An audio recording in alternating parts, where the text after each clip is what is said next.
And now your host, Richard Thomas. Hello, and welcome to another edition of It's a Miracle. Once again, you're going to meet some very lucky people whose lives have been changed by prayers, dreams, and other unexplainable acts of good fortune. We begin with a story of friendship and courage that pits two men against one of the most deadly forces of nature. In a word, Avalanche.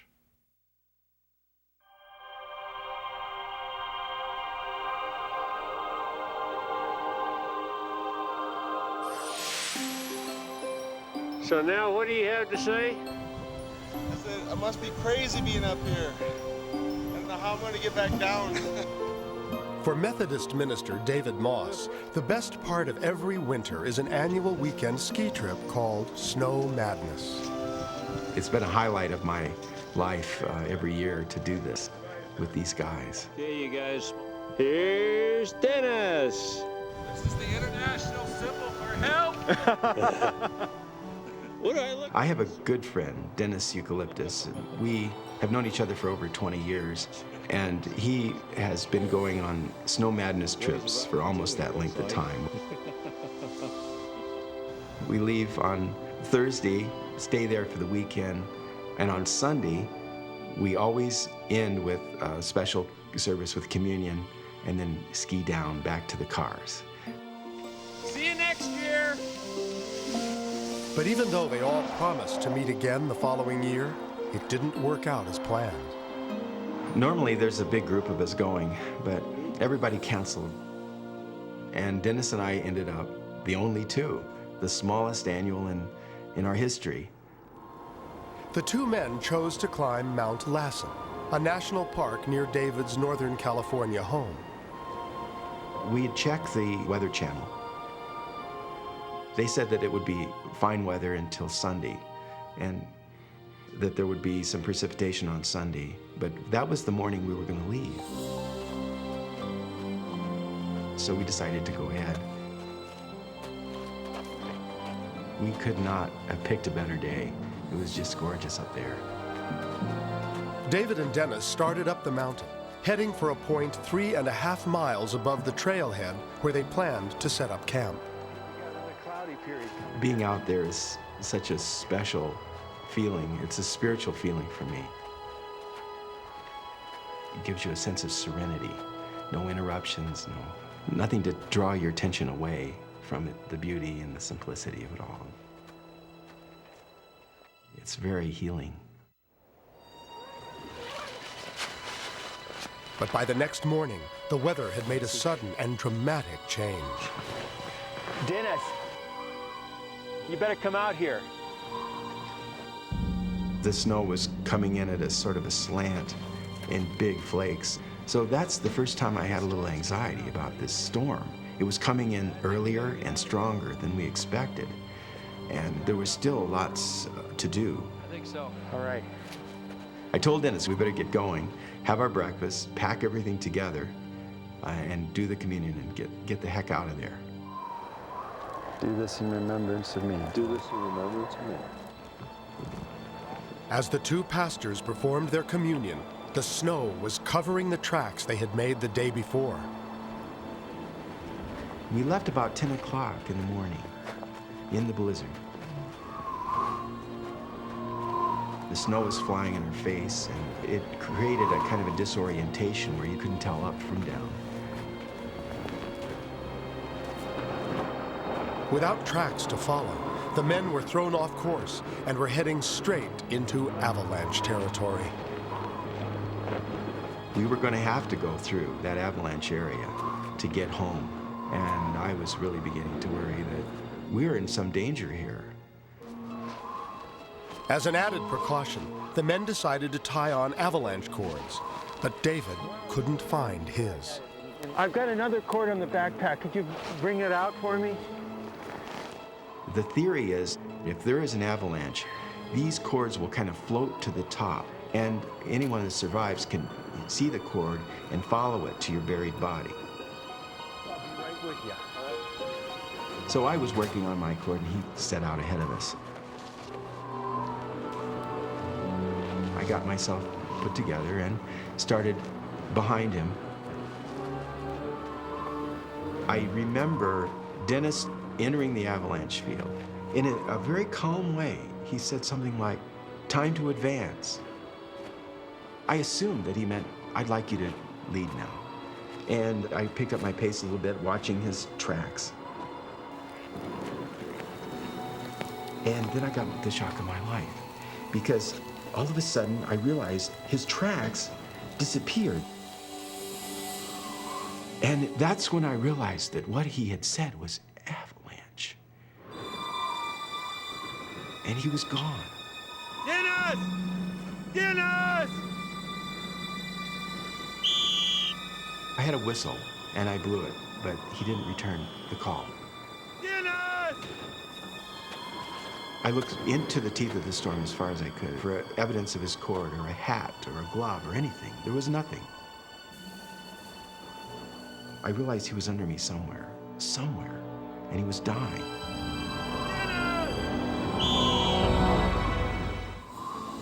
Moments later, Dennis disappears.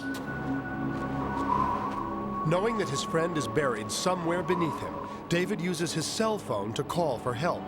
But it will take at least an hour before rescuers can arrive. I knew that if I didn't reach him within 30 minutes, most people die.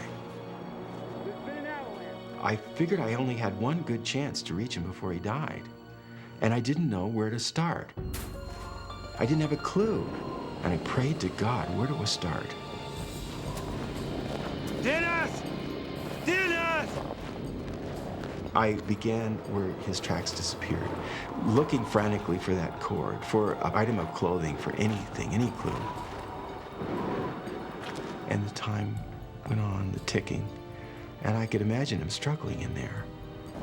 Dennis! He had to be somewhere below me, Where are you, Dennis? gasping for breath.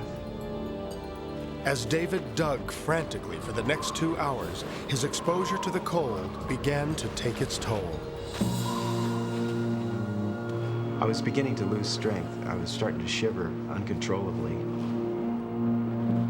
I didn't think he'd be alive, but even if he wasn't, I wasn't going to stop. It was a sense of terrible loneliness when you desperately need someone, anyone, to help you dig, when the stakes are so high. By now, the rescue team had been trying for hours to reach what they believed was David's position and found nothing there. At this point, Lassen Park Ranger Mike Lalone considered the mission more of a recovery than a rescue. People that are buried by avalanches don't survive much longer than about 30 minutes. It was pretty unlikely that he was still alive.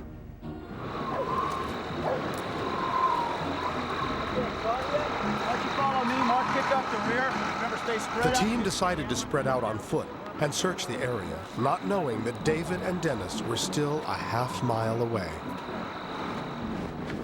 2 hours later, they still hadn't arrived, and Dennis had now been buried for 4 hours. I was slowing down because I was losing strength, and I was beginning to feel a hypothermia. Time sort of lost its meaning, and quite frankly, I was beginning to panic. And I wanted so much to find him, pull him out of there. I just prayed for those guys to reach us. I heard the crackling of a radio, and I thought it might be the trick of the wind, because that's happened many times before. Go ahead, Mike. But it was no trick. It was rescue volunteer Frank Ward, who had seen David's skis crossed in the snow. And as I got closer, within maybe 10 or 15 feet, Dave popped his head up out of the hole. Hello, you David? Yeah. And inside of myself, something kind of let go. And I started to shake uncontrollably. Frank radioed the other rescuers, who soon arrived. While they prepared to search for Dennis, David was taken back to the snow cab to get warm. Right over here. Watch your step. Okay, so we need to... Meanwhile, Frank and the rescue team were trying to locate Dennis's body. We put the dog on alert, and wherever the dog reacted, we began to probe. And it was basically a first response probe. You know, see what you can find. But after several attempts, they'd found nothing. I was waiting in the bombardier, wondering what was next. It was like the avalanche hit me emotionally right then, and it gave me permission to feel the full weight of the undeniable fact that Dennis must be dead.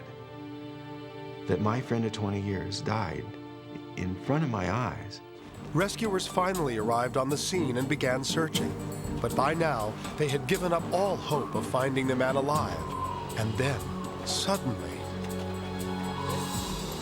Feels like I hit something here. Let's get digging here. Check it out, Nick. Check it out. Check it out. Good boy. He's confirming Frank. You've got to find. I wasn't feeling real exhilarated at this point. We'd been out for like 5 hours now. And the chances of finding a survivor at this point beats all the odds. But I felt like you have to keep going against all odds. Got something? Looks like we got a glove. I didn't really want to do it, but I reached down and I grabbed the glove. There's a hand in it, Mike. We got him. Okay, confirmation. We do have our second victim. The dog began to react very violently to human scent. And at that point, somebody over my shoulder said, "I hear moaning." And I dove back down the hole. Dennis, are you with me? This simply shouldn't have happened. John, give me the O2, will you? And I just kept going. Yes, this is a good day. Debbie, Mike. Go ahead, Mike. Debbie, we need some oxygen up here. We also need some more shovelers. It took me a moment to sink in, but I realized Dennis must be alive or they wouldn't need an oxygen bottle. And I hooped. I hit my head on the top of the bombardier, and I couldn't believe it. Hey, Dennis, we're right here with you, babe. Miraculously, after 5.5 hours buried under nearly 6 feet of snow, Dennis Eucalyptus was still alive. Dennis, it's David. It's David. We're going to be home soon. It took about 45 minutes to reach the chalet. On all that time, Dennis didn't respond to us whatsoever. Dennis, can you hear me? And I was terribly worried he was gone. His mind was gone. Dennis was rushed to the hospital, where Dr. Dana Ware was standing by. I was concerned that he had been cold enough and without oxygen long enough to where he would have brain damage. But within about an hour of being in the emergency room, his body temperature was up to 94. He was fairly coherent. He had absolutely no evidence of frostbite.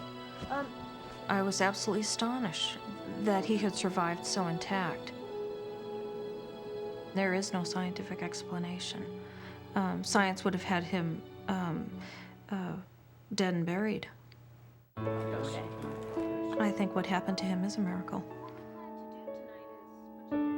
When David arrived at the hospital a few hours later, he was relieved to find his friend awake and alert.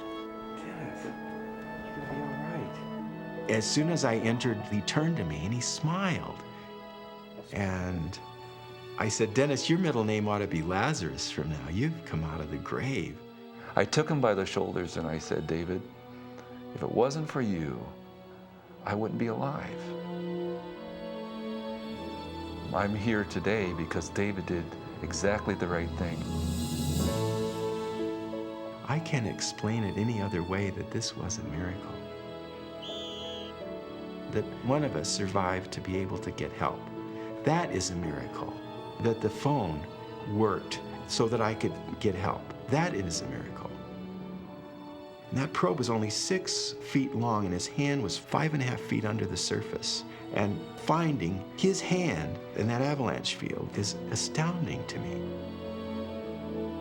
I'm just awed by the fact that God has touched us all in a very special way. The was a hot dogger. Out of control. The 22nd annual ski trip went smoothly in February of 2001. And for Dennis, being able to return to the wilderness with his friend is the greatest miracle of all. David and I, we always felt we were somewhat brothers before. But now, having faced death in this way, I actually owe my life to David. Dennis, how you doing up there? I think in some ways that will bind us together in a way that we probably can't even articulate. I absolutely think that this was a bona fide miracle.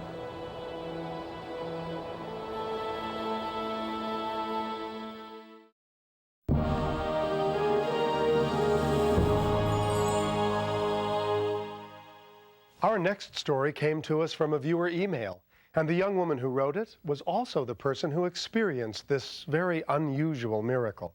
It concerns a dream, so real and so vivid that she would spend years trying to understand it.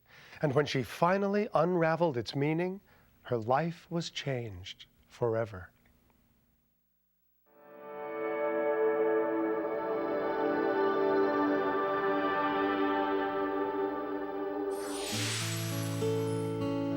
In 1990, Delina Gilliam was serving in the Navy, stationed at Patuxent River, Maryland. Her immediate supervisor was a man named Hank Spinelli. He was very good in training me, very patient. And everything in this vest is tied in with a bowline knot. He seemed to be so attentive and peaceful in the shop. I think I felt very comfortable with him. And the feeling was mutual. I just liked how she spoke. We found ourselves talking about things that I never was able to talk to anyone else about. No matter what religion you're in. It was more a friendship than anything. But as time went on, I got to know him a little better, and my feelings grew. But Delina wasn't prepared to follow her heart.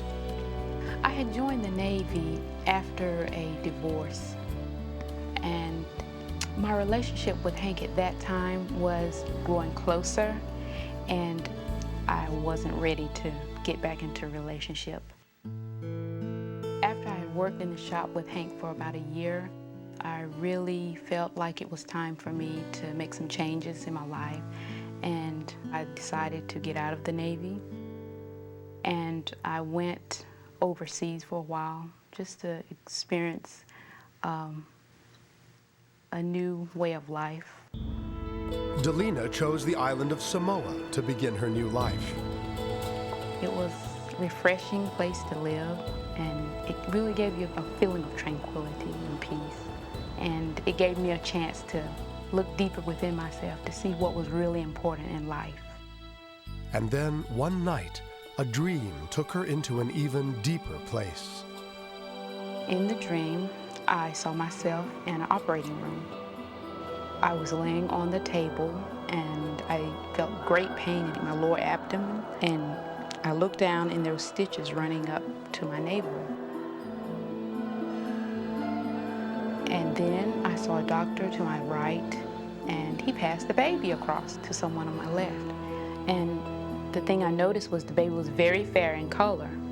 And then I looked up and I saw Hank Spinelli standing across the room at the operating door. He looked very concerned, but he didn't speak. And then at that point I heard a voice say, "It's not a girl, but you'll be just as happy."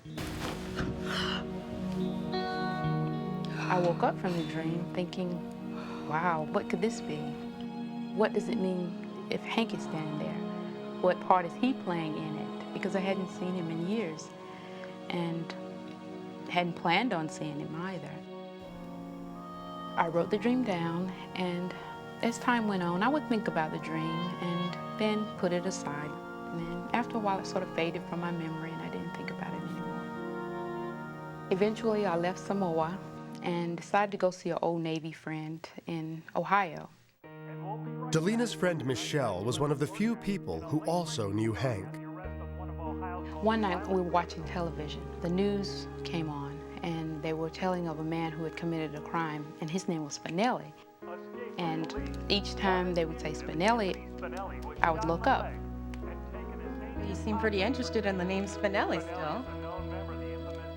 A little. What are you going to call him? I can't call him.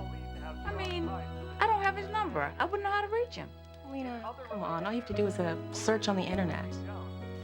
And I look at her and I said, oh no, he could be anywhere in the world. But then I thought about it a little more, and then later I went and got on the computer and went on the Navy locator and put his name in, not thinking that anything would come up. 200 Spinellis came up, but only one was a match. Petty Officer Spinelli, phone call. Hank was now stationed in San Diego, California, not expecting to hear from the woman he'd never stopped loving. Pier 1 Spinelli, can I help you? It was Delina, and she said that she had been doing some searching on the internet and found my name. I was just completely taken back. I was nervous, I was knocking things over. I was, felt like a little school kid. Yeah, no, I'm not married. At first, I didn't know what to make of the phone call, and I think I said something inane, like if I got a chance, I'd send her a new recipe that I had read about in a magazine. It was like all of these emotions over years had just been building up. And now he's talking about recipes. She promptly, after that phone call, writes me a letter and pretty much calls me an idiot and describes the real reason why she was calling, which is that she had a dream and she was pretty sure that we were destined to get together. And then she flat out asked me how I felt about that. I think I fessed up to having tremendous feelings for her. I woke up one day and I just sent her some roses. I knew she'd be surprised. I didn't want to tell her. I just wanted to send them to her. After time went on, we really knew that we wanted to be together again, and this time we wouldn't let it get lost. I just have to be honest. I have to be... But as happy as Delina was, she was also apprehensive. Well, yeah, about coming out. She says that there's no way she's going to come out here and live with me without getting married. Yeah, I understand that. I understand that. And I said, well, that's fine because I think I want to marry you. And I think I just blurted that out. 6 weeks later, after 8 years of separation, Hank and Delina were married. After we were married for about 2 months, I went to the hospital and had a pregnancy test, and it was positive. I'm like, I know this is a boy. There he is. And we were both so excited and so happy. The dream, it already seemed to unfold. Then, about 3 months later, we had another ultrasound done, and the baby hadn't turned yet. And the doctor told me that it would probably turn, just give it a little time. Usually they turn within the 8 months. He still didn't turn. They scheduled the C-section for the last week of my pregnancy. The night before Delina was scheduled for her cesarean delivery, she began having labor pains. Nurse Leslie Trentelage was on duty that night. There was no medical emergency going on, so I was able to describe to her that doctors usually do a horizontal cut, which we call a bikini cut. And I was joking around. I said, well, that's so you can wear a bikini next summer when it's time for bathing suit weather. And she kind of looked at me and said, well, you mean it's not a vertical incision? The reason I asked is because I had this dream. She told me about the dream, and she remembers a vertical incision. And I said, well, no, those are a lot more difficult to heal from, and the recovery time is a lot quicker with a bikini cut. In preparation for the surgery, another ultrasound was performed. The results were a surprise to everyone. They found out he had turned. So we were so happy. Yay, he turned. We don't have to have an operation. Primary C-section. But their happiness was short-lived. The baby's heart rate began fluctuating abnormally. Delina was rushed to the operating room and Dr. Elizabeth Adriano. After we got her to the back and the baby's heart rate was dropping, at that point it became very concerning that she needed to be delivered immediately. And when we discovered that the baby was sitting right within the vaginal canal, that's when we decided to apply the forceps and deliver. And I saw him pass by, but I didn't hear him cry.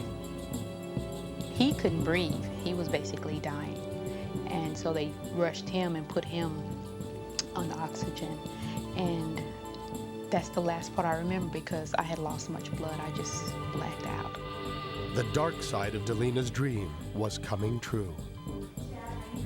She kept bleeding. Her blood pressure was dropping. I realized that we had an emergency and we needed to proceed with surgery. I was afraid that she was going to die if we did not remove her uterus and stop her bleeding. But before she could operate, Dr. Adriano would need Hank's permission. His bleeding stopped, and it's just not stopping. And it's reached the point now where it's become critical. That was probably the scariest day in my life. I saw the possibility that in one fell swoop, I could very easily lose my entire family. There was nothing for Hank to do but wait and pray. Right now, I need 2 more standing by. Anita, I need a flat line here right now and what are the buttons? I need another large bore IV started in that arm, please. And I'd like 1 meter normal saline open, wide open. We ended up making a vertical incision in the skin that extended from approximately her belly button down to her pubic bone. Delina's dream had come true in amazing detail. From the vision of Hank standing by, to the gender and complexion of her baby boy, to the scar the ordeal left on her body. It's amazing. The dream had just unfolded. Everything came out the same way that I had seen it. Delina and her son, Michael Paul Spinelli, were released from the hospital after only 3 days. You know, the fact that they pulled through and I now have a really, really beautiful baby. I think we've been blessed by God, I really do. I just think it's a miracle. Each night when we go in and put him down, we just stand there for a few minutes and look at him and see how amazing he is and realize that, wow, this was all preordained and we're like part of it. It's just amazing. You know, some people say that you can't live a dream. I just have to disagree. I think we are living proof of that. We are living Lena's dream. We are living it right now. We are.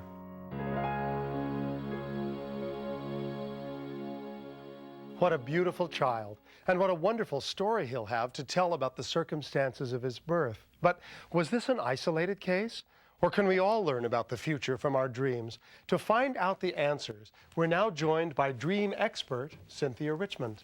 Hello there. Hi, Richard. Thanks for joining us. It's always great to be with you. Well, let's start with Delina's dream. How would you interpret it? Well, most dreams do merit interpretation, but this dream is very literal. Every single thing that Lena saw vividly and felt in the dream came to pass years and years later. In this case, this literal style of dream really feels more like a message or guidance. My image is that angels were whispering in her ear early on, just preparing her so that when the time came, it wouldn't be as shocking, as difficult. Also, perhaps encouraging her to, when she thought of it, get in contact with Mr. Spinelli. So how can we tell if what we're dreaming is going to come true?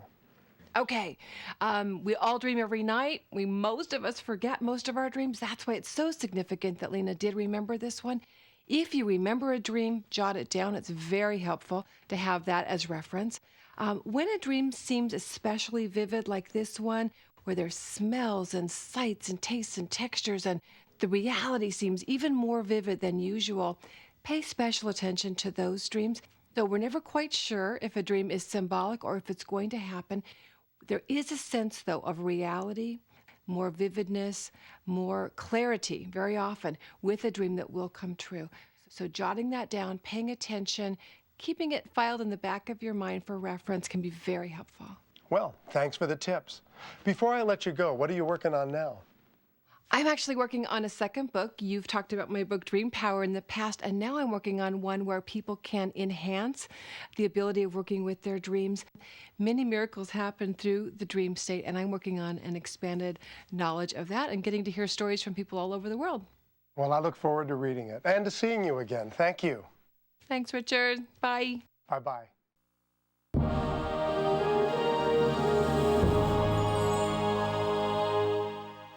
You may remember hearing about our next story when it happened, but actually seeing it on videotape is, to put it mildly, unforgettable. It places a young boy within reach of a wild and dangerous animal, and it reveals a side of nature that is often forgotten.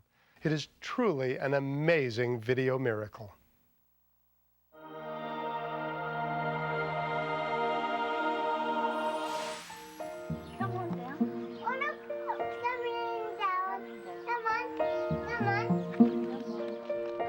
Visiting the wild animals at the local zoo on the Isle of Jersey in Great Britain seemed like a perfect Sunday outing for Brian the lion and his family.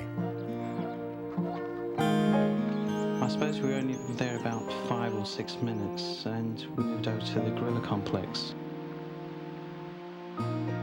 Just as I was getting there, I heard a woman in distress sort of screaming, "My baby, my baby." 5-year-old Levon Merritt had fallen over the wall into the gorilla pit as his father Stephen watched in horror. And I saw this blood from the back of his head, and I didn't think, that we were going to get him out alive. I was videotaping the gorilla, and I knew he was going to come down to the boy. My first reaction was that the gorilla was going to do something terrible, perhaps. It was just getting closer and closer. I don't think anybody knew what to do, because nobody could jump over the wall and go down there. It was such a height. Everything seemed to happen very slowly. The gorilla walked over to the little boy that was unconscious on the ground. And it was really a shock to know that this massive animal was leaning over this little boy. I just couldn't believe what I was seeing. Everybody was in panic. They were asking where the keepers were to get someone to help him to get the child out. And they knew that I was his mother, so they wouldn't actually let me look over the wall. They took me round to the back and made me cups of tea. This big one seemed to be protecting him, seemed to be keeping the little ones away. I was surprised that he just sat there and just looked up at the people. So obviously he was really interested and quite tame, really, towards the boy. The gorilla stroked him and sniffed him and pulled up his shirt with his finger to get the boy's scent. It was a surprise that they seemed to be gentler than you expect. You think they'd go in there and try to tear someone to pieces.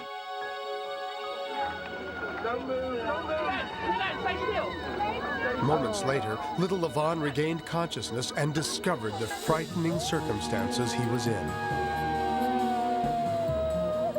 His terrified cries scared the older gorilla away. He just wanted to get out of the way and went inside the main gorilla enclosure. I heard him cry, so I managed to look over the wall. He had turned onto his back, and all I could see was just this mass of blood. It was just awful.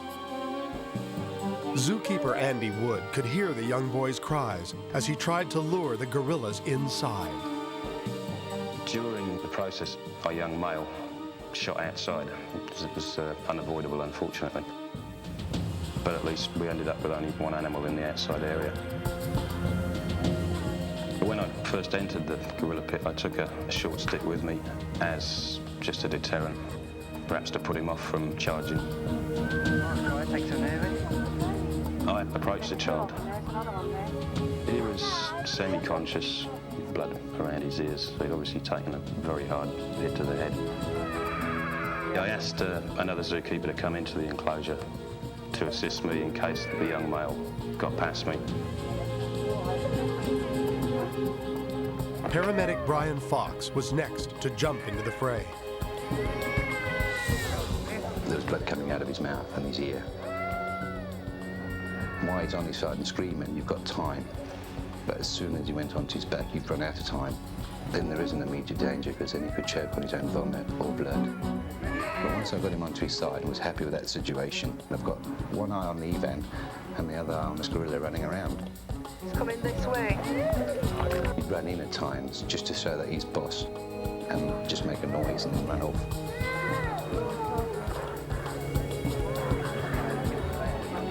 The ambulance man was paler than anybody I've ever seen in my life. He was just drained. He's just looking. The young male was excitable, running up and down and charging about. In a situation like that where you've got an excitable gorilla, you perhaps have to be a little more bold than you would be normally. He's a very outgoing gorilla. I mean, very playful, very boisterous. That's his personality. Basically appears very, very aggressive, but most of it isn't. A lot of it's bluff. With the gorilla running around, you couldn't go to the doors, which is right across the other side of the complex. And the only way out, quickly, and we had to be quick, was to come up on the rope. They lowered the rope down to me, and then 30 or 40 people just pulled me straight up the wall. I think this is probably the worst thing that a parent can go through. I actually thought I'd raised a child to 5 years old, and that was it. That was the end of his life. When the boy came up, there was a big cheer that he came out, and then they put him into the ambulance and rushed him to hospital. He was in hospital for 3 weeks. He had a very severe skull fracture, and he's just got to be careful with his arm. But apart from that, he's just like any normal 12-year-old. First time I saw the video, it was in hospital and I was on the news. When I was laying down on the floor, I remember looking up and seeing all the crowd's faces. I just remember looking around and seeing the big gorilla just sitting there. After that, I just fell back into unconsciousness. The fact that the child was unconscious basically brings out the tenderness, the caring that's in a gorilla. I think he was very concerned for the child. It changed a lot of people's views on gorillas after it happened. After I videotaped this, I went home and just had a look to see what I'd videotaped. Then it really sort of sunk into me what had really happened. And what had happened was nothing short of a miracle. To have survived the 30-foot fall with only minor injuries was incredible. But the protective and caring nature of the giant gorilla was simply miraculous. I hope that people who see this can understand a little more about the way gorillas work.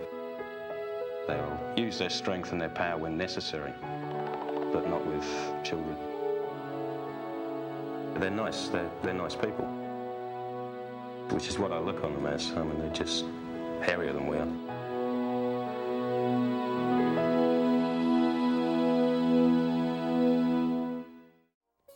Well, that's our show for now. Thank you for joining us, and a special thanks to all the people who shared their remarkable stories on It's a Miracle. It's our hope that whenever you need one, you'll find a miracle in your life too. Until next time, I'm Richard Thomas. Goodbye.